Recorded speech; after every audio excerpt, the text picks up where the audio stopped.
Hello friends, મારી મનપસંદ રસોઈમાં તમારું સ્વાગત છે। આજે આપણે મકાઈના લોટનું ખીચું બનાવવાના છીએ અને જો તમે મારી ચેનલમાં નવા હો તો મારી ચેનલને સબસ્ક્રાઇબ કરવાનું ભૂલશો નહીં। જો ફ્રેન્ડ્સ, આપણે સામગ્રીમાં શું જોઈશે તે જોઈ લઈશું। પહેલાં તો આપણે 1 કપ જેટલો મકાઈનો લોટ લીધો છે અને આદુ મરચાંની પેસ્ટ લીધી છે, તલ લીધા છે અને મીઠો લીમડો લીધો છે અને તેલ લીધું છે અને આ જ કપ ભરીને આપણે 2 કપ ભરીને પાણી લેવાનું છે। તો ચાલો આપણે ગરમા ગરમ ખીચું બનાવી લઈએ। જો આપણે એક કડાઈ લઈ લઈશું અને એમાં 2 ચમચી જેટલું આપણે તેલ નાખી દેવાનું છે અને એને ગરમ થવા દઈશું। આપણે આ ખીચું પાપડ માટે નથી બનાવતા, ખાવા માટે બનાવીએ છીએ, એટલે આપણે એનો વઘાર કરીને બનાવીશું તો ખૂબ ટેસ્ટી બનશે। જો આપણું તેલ ગરમ થઈ ગયું છે, હવે 1 ચમચી જેટલું આપણે જીરું નાખી દઈશું અને એ બરાબર તતડી જાય એટલે આપણે એમાં નાખીશું લીમડો અને આદુ મરચાંની જે પેસ્ટ હતી ને એ પેસ્ટ નાખી દઈશું આપણે અને બરાબર હલાવી દઈશું અને તલ પણ નાખી દઈશું અને બરાબર હલાવી દઈશું અને થોડીક એક ચપટી જેટલી હિંગ નાખી દઈશું અંદર અને બરાબર મિક્સ કરી લઈશું।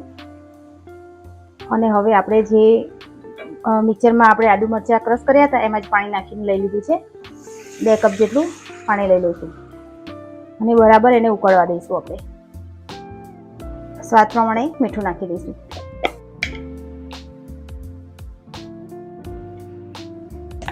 હવે એને ઉકળવા દેવાનું છે આપણે 5 મિનિટ જેટલું।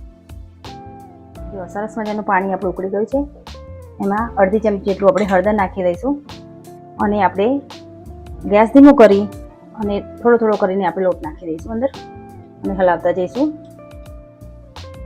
ફાસ્ટ ગેસ રાખવાનો નથી આપણે અને બરાબર મિક્સ કરી લઈશું। એના લીધે સતત હલાવતા રહીશું એટલે આપણે ગાંઠો ના પડી જાય, આમ હલાવતા રહેવાનું છે।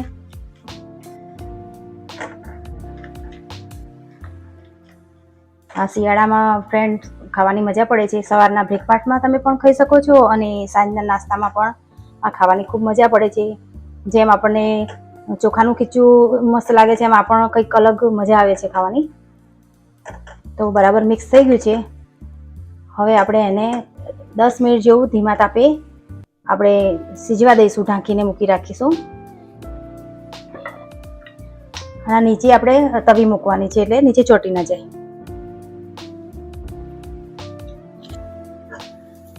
જો ફ્રેન્ડ્સ, આપણે તવીમાં મૂકી અને ધીમા તાપે એને સિજવા દેવાનું છે જેથી નીચે ચોંટી ના જાય। જુઓ ફ્રેન્ડ, સરસ મજાનું આપણું ખીચું બનીને તૈયાર થઈ ગયું છે। હવે આપણે ગેસ બંધ કરી દઈશું અને આમાં થોડુંક 2-3 ચમચી જેટલું આપણે દહીં નાખવાનું છે। ગેસ બંધ કર્યા પછી નાખીશું અને બરાબર હલાવી લઈશું। આપણે જે મકાઈનો લોટ હોય છે એ થોડો સ્વીટ હોય છે અને આપણે અંદર દહીં નાખી દઈએ એટલે સરસ ખાટો મીઠો ટેસ્ટ આવે અને બરાબર મિક્સ કરી લઈશું। આપણે બન્યા પછી જ આપણે દહીં નાખવાનું છે, પહેલાં નથી નાખવાનું અને બરાબર હલાવી લઈશું। તો સરસ મજાનું ગરમા ગરમ આપણું ખીચું બની ગયું છે। હવે એમાં કોથમીર નાખી દઈશું આપણે અને ફરી મિક્સ કરી લઈશું। જો તૈયાર છે આપણું ખીચું, તો આપણે એને હવે સર્વ કરી લઈશું। જુઓ ફ્રેન્ડ, સરસ મજાનું આપણું મકાઈનું ખીચું બનીને તૈયાર છે। તો જો તમને મારી આ રેસીપી પસંદ આવી હોય તો મારી ચેનલને લાઈક, શેર અને સબસ્ક્રાઈબ કરવાનું ભૂલશો નહીં।